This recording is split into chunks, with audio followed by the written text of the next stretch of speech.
Hey folks, it's Brian. We got to play RQG yesterday. This is after midnight. It was a makeup game because of Chaosium Con. We didn't play that weekend. So we are in the middle of a combat, right? And we're doing Darkness and Runegate, so spoilers. And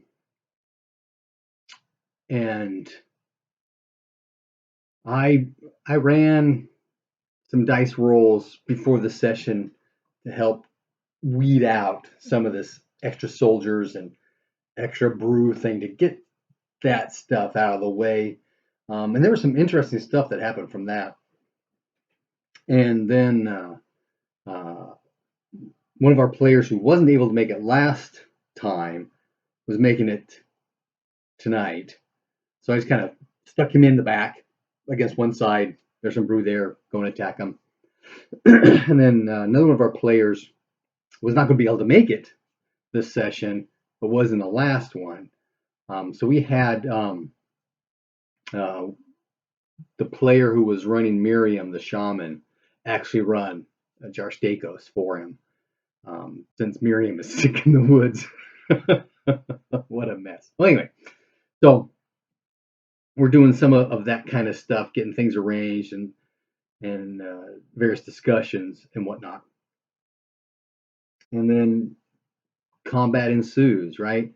And the first round, a couple of the NPC soldiers go down, a couple of the extra brew go down.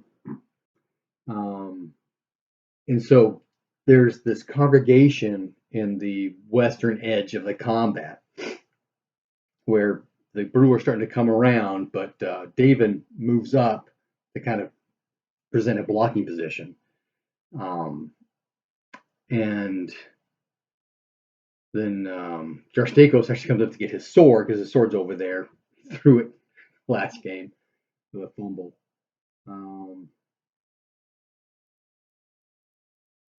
And the combat pretty much movement-wise settled down at that point with just some minor adjustments. A couple highlights. One of the soldiers and one of the cannon fodder brew did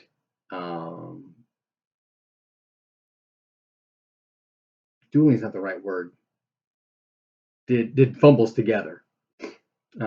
So the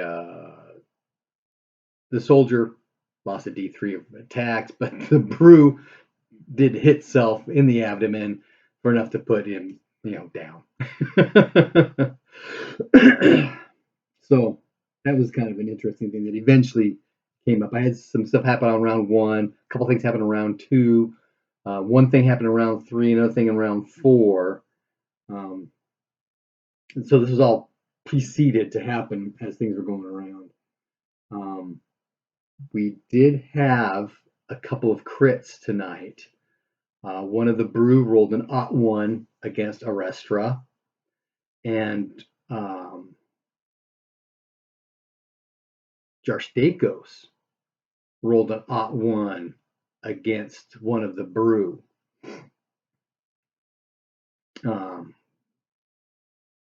The particular brew that Jarstakos got the crit against has some chaotic features that make it very hard to hurt. And so while some specials almost did some damage, the crit definitely did something. And I've got my own homebrew rules, if you will, on the whole combat matrix deal, where in the same vein that I do not allow stacking for healing, I don't allow double dipping for damage. So when it says all damage over the pairing weapon's hit points apply to both the weapon and to the person, I just split it in half, with the most going to the person. So it's an odd number, it goes to the person. And that way you're not blowing a whole shield or weapon in a single round, but you can take a big decent chunk out of it, but you're still doing some damage to the person, which is the intent of the attack, right? Damage the person, not destroy the shield. So again, my own rule. And there were some discussion because it happened on the player's side, and I didn't lay that out properly for them at that point, saying, okay, Arestra, how many hit points does your axe have? Okay, your axe will take X amount of damage. This much goes through to location Y, which I should have done, but I didn't. But I did address that afterwards when it was the reverse, because 6 points went in the shield, 7 went through to the brew. It wasn't a shield though; it was the sword. She's the dual wielder.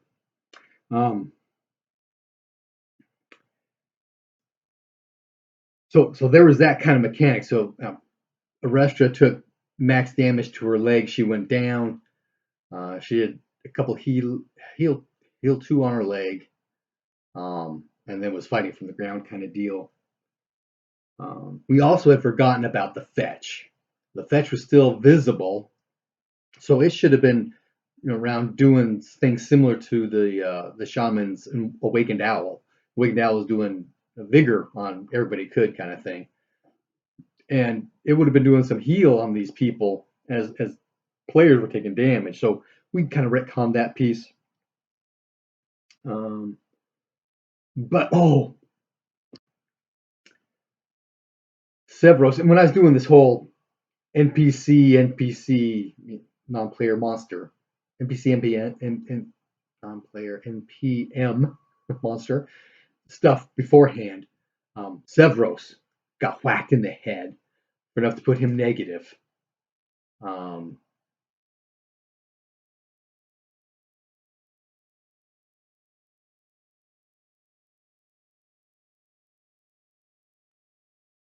That would just been rounds. The 5-minute thing, because he was just -3. Because they did a heal 3 on brought him to 0, so he's still unconscious, but he's not dying anymore, kind of thing. But Davin, the sorcerer, has negate magic and negate armor on his rapier. It's an intensity strength with a strength of 6. And so something we were okay. Let's review this again real quick because he's hitting a shield. Shield's got 12 armor points. She negates 6, so there's a 6 versus 12 on the resistance roll table. And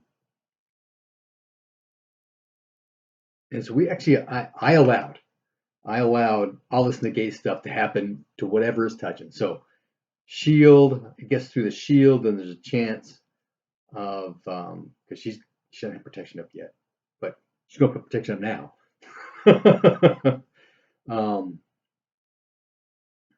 Against because she was parrying. That's right, parrying with her sword, right? So the sword stops so much damage. So there's this resistance roll on the resistance table roll of the strength of the spell against the armor points of the short sword, and then there's the short sword has blade sharp 3 on it, so there's this magic negation thing going on, and then it gets through armor negation against the armor of the brew again. But that seems to make sense to me. The spell's staying on, right? So it keeps going as things happen. So if she would have had magical protection on, there would another negate magic thing to occur, right? So that was really cool seeing that work out and being able to bypass the sword. I believe, she bypassed the sword the first time, or he bypassed the sword the first time that we had that interaction, which was wild. She rolled a 12, right? And wasn't able to after that. Did get a special, I believe, against one of her regular parries. Did some damage to the short sword. Some damage came through, but her armor absorbed to that, even though it was a lot of damage at first. Again, because it did the first time was 13, but it has 12, so it just took 1 point down, went down to 11. So that kind of mechanic was going on. So there's a whole lot of discussion about the matrix and the combat matrix and my interpretation and modification there too. So not only do I not allow double dipping for damage, I don't like the concept of if you get a critical success, you're going to do max damage. I can see maxing stuff out. So it says max special damage, right? So the special damage part of your damage roll gets maxed. Now for an impale, it's already maxed, so there's no change there, right? But for a slash, instead of doing, broadsword's what, a D8 plus 1. So instead of doing 18, you do a D8 plus 1 plus 9. The special damage, the second weapon damage roll gets maxed. So there's that benefit there. Of course, it bypasses armor too, right? In the similar sort of situation, if you've got a crush with a crushing weapon, it does, weapon damage plus damage bonus plus max damage bonus. Well, the special damage is for the damage bonus, so you get max damage bonus twice. So get some variety in there instead of just, I just don't like that. So there's some discussion about that. But everybody seems to be on the same wavelength with that. Of course, we don't play every couple of weeks, so people forget. Plus, these are my own special rules for my game kind of thing. Another thing that came out was the strike ranks for spells. Because the rules as written, raw, says dex strike rank plus magic points -1. Why -1? Are we going to do adding and subtracting the same thing? So magic points. Everybody knows what the dex strike rank is, and they know how many magic points they're spending. Add them together. I just don't do the -1 thing. And so that came out as well, because the retro is trying to get enough time in a melee round after she got speared in the leg to be able to do something that round. The heal spell specifically what she was trying to do. Heal 2. But we had forgotten she has coordination on. And coordination reduces your dex strike rank by 1, or your melee strike rank by 1. It's actually a dex. So that's another mechanic that's already been applied. So you're -1, so you don't have to worry about it because you're not doing 4, you're doing 3, that kind of thing. So she was able to get a healing spell off that round. A win for the players. Let's see what else. The soldier that had gone down with a leg shot, the fetcher was able to heal her, so she's up. And so as it sits right now, we have the male Hamakti. Something happened to him. Was it a headshot? No, it was a chest. He got nailed in the chest with a crush. So he's out of the game too. So we are left with all the players are still up. Arestra is still badly damaged, but I think everybody else has been healed back up to where they need to be. They've got 1 soldier and 1 Hamakti left on their side. And then there's 1, 2, 3 of the original 5 brew, and then 2 cannon fodder brew that are left up. Conscious. 2 of the Darkness and Runegate brew are down on 1 leg. Although the female brew was an abdomen shot, so she's down on the ground. But she's going to heal next round and cast protection. She got scared. That hurt me. Oh, it was another thing in discussing. Does magic protection protect against crits? And I'm sure rules written says no, but I'm thinking it really should. It's magical protection. But then you have to ask the question, falls along this. Does that mean that skin armor, which is everywhere, you got a van brace, and you hit in the arm where there's no armor, that's the crit, right? Got past all the armor, right? You get past the skin? Oh, you don't. So That's one of those things of, and the brew's got skin armor, so, but that also applies to trolls, right? And other creatures that've got skin armor. It's armor everywhere, right? But maybe not inside the armor. I can see that. Tough outside, not tough inside. Yeah. So that's a way to get around that, I guess. The skin stuff. That makes sense. Um, but the magic, a shield spell is going to, a protection spell, it's everywhere, right? It's not just on the armor, it's everywhere. So we're discussing, and I'm cool with it. It just means that the bad guys get it too. So I have no problem with that. The female Hamaki's got 5 dead brew around her. She has been, but she's got that great sword, and she's got her strength spell on, and she's got blade sharp 3, 4 on it. 4, not 3, it's 4. Oh, somebody else has blade sharp 3. I've been doing this wrong. So she's cut off an arm, and she has cut off a leg. Amputation, triple damage to the limb on 2 of these brew out there. So she's cleaning house. She will probably stop though and try and heal her brother at this point. I've got to double check his hit points. Well, he's just negative in the chest, so he's just unconscious. It's one of those 10-minute things, right? So she will stop and heal him. And then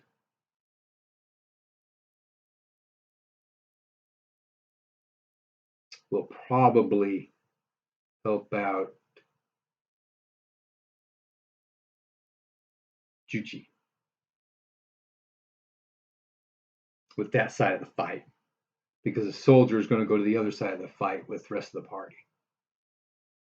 Yeah, probably. Anyway, up and down, up and down. There's one point where there was a special and then a crit, and I'm going, oh, what's going on? And I thought for sure we were going to have a TPK. In fact, I was starting to, because I've got to tie this scenario into the rest of the story that's going on, and I had forgotten that should be in the back of my head the entire time you've been running this scenario. So there should have been some comments made early on in the game when they're talking with Severos and Veranos and those guys, that I'm going to have that conversation with them once they get back to Runegate.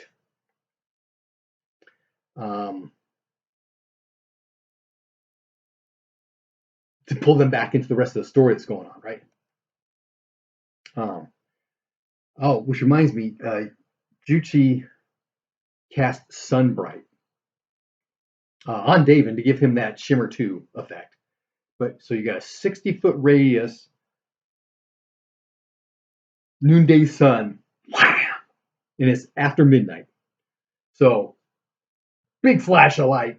I had everybody make a luck roll. I did power times 5. I probably should have done power times 3, but everybody made their roll except for one of the brew. So it didn't have that effect. I kind of opened up the spots, blinded, figured out so like kind of no combat to help the party along. But no, that didn't really happen. But this huge flashlight in the middle of the woods at midnight is going to catch attention of things. And plus, the storyline's going on. There's some interest in what's going on around town and stuff. So this place is being watched. And so when the flash of light came, the players had to make listen rolls, and they heard some chittering off in the north from watching stuff going on. And they're surprised by the flashlight too. All in all, an unctuous game, because I really thought we were going to hit TPK, and nobody wants that. And so I was going to have maybe the storyline dive in and save the party, but I don't have to do that now necessarily, because between the fetch and retcon that we did and the past couple of rounds, people surviving, it's happening. Happy gaming.